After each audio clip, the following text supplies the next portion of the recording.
বন্ধুরা, আমি সাগরিকা ভদ্র, আমার চ্যানেলে তোমাদের স্বাগত। এঁচড় তো বাজারে খুব উঠেছে, এঁচড় দিয়ে তো আমরা অনেক কিছুই খেলাম। আজকে আমি এঁচড় দিয়ে একটা অভিনব জিনিস বানাবো। এই যে রুই মাছটাকে ভাজা করছি।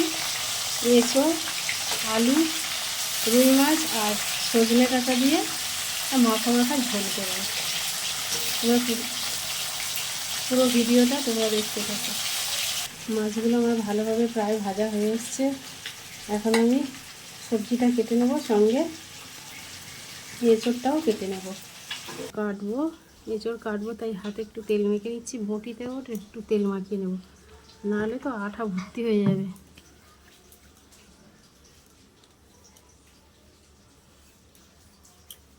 হাতে ভালো করে তেল মেখে নেব, তাহলে আঠাটা আর লাগবে না হাতে। এবারে এঁচড়টা কাটবো।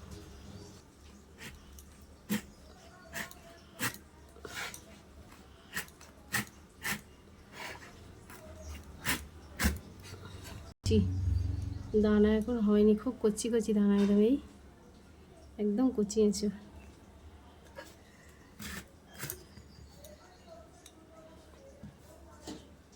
আমি গামলাতে জল নিয়েছি, এঁচড়টা কেটে গামলায় রাখবো। খুব পাতলা করে ছাড়িয়ে নেবো, যেহেতু খুব কচি এঁচড় তো বেশি বাদ দেবো না।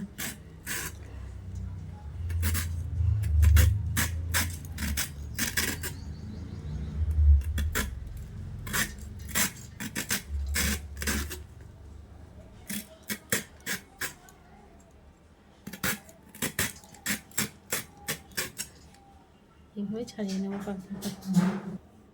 এঁচড়ে এই মাঝখানের অংশটা এই কেটে ফেলে দেবো, আর এঁচড়গুলো এরকম পাতলা করে কেটে নিচ্ছি, মানে শেপটা, আলু ডাঁটার শেপটা ঠিক রাখার জন্য। আর পাতলা করে লম্বা করে নিচ্ছি, আর পাতলা করছি, সেদ্ধটা ভালো হবে তাড়াতাড়ি।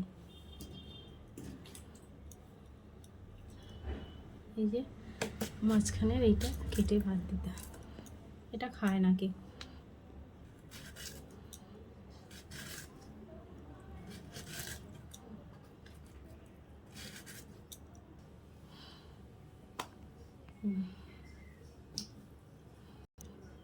বাকি অর্ধেকটা এরকম একইভাবে কেটে নেব। এঁচড়গুলো আমার কাটা হয়ে গেছে। দেখো, একটু নুন আর হলুদ দিয়ে দিয়েছি। এই যে একটু হলুদ দিয়ে দিয়েছি আর নুন দিয়েছি। এবারে ঢেকে দেবো, কিছুক্ষণের জন্য সিদ্ধ হবে। এঁচড়টা খুব ভালো করে সিদ্ধ হয়ে গেছে। এবারে আমি ঝোলটা বসানোর জন্য যা নিয়েছি, একটু পেঁয়াজ কুচিয়ে নিয়েছি, পেঁয়াজটা দিয়ে দেবো। কড়াই তেল গরম হয়ে গেছে, পেঁয়াজটা একটু বেশি দেবো, বড়ো সাইজের পেঁয়াজ দিয়েছি আমি।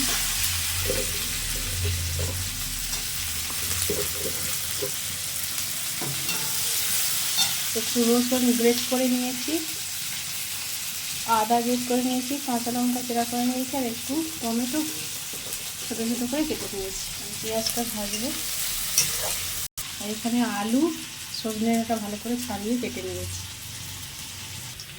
পেঁয়াজটা একটু ভাজা হয়ে এসেছে। আর গ্রেট করা রসুন একটু দিয়ে দেবো পরিমাণ মতো।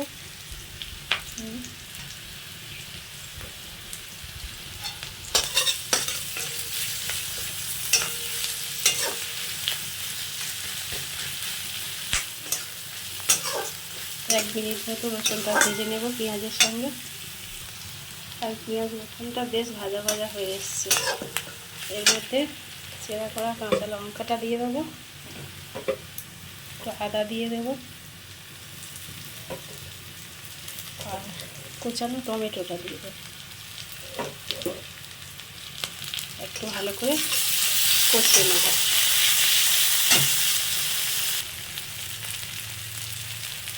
নুন দিয়ে দেবো, হলুদ দিয়ে দেবো।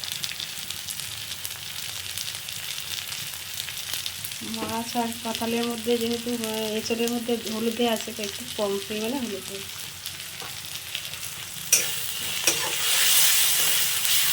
মশলাটা একটু কষিয়ে নেব। মশলাটা কষানো হয়ে গেছে। এবার সিদ্ধ করে রাখা এঁচড়গুলো দিয়ে দেবো, আর ডাঁটা আর আলুটা দিয়ে দেবো। সবগুলো আরেকবার ভালো করে কষিয়ে নেবো।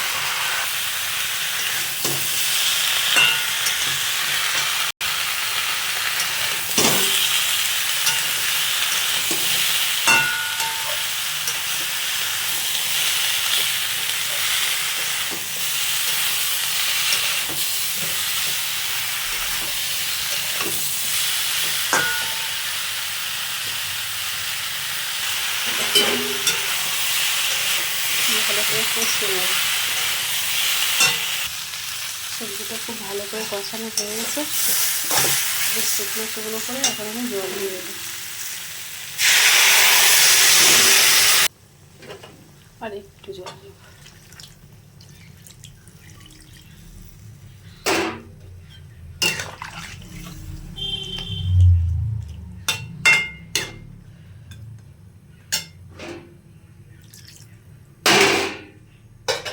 এখন ঢাকা দিয়ে দেবো।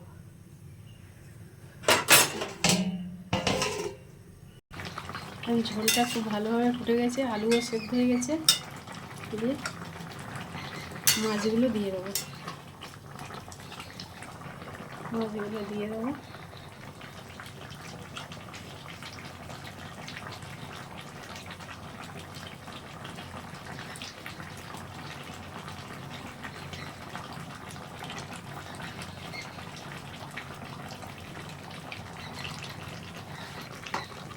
মাখা মাখা যেহেতু করবো, আর জল দেবো না, এই জলে হালকা ফুটিয়ে নিয়ে মশলা দিয়ে নামিয়ে নেবো, মানে এই ঝোলের মধ্যে।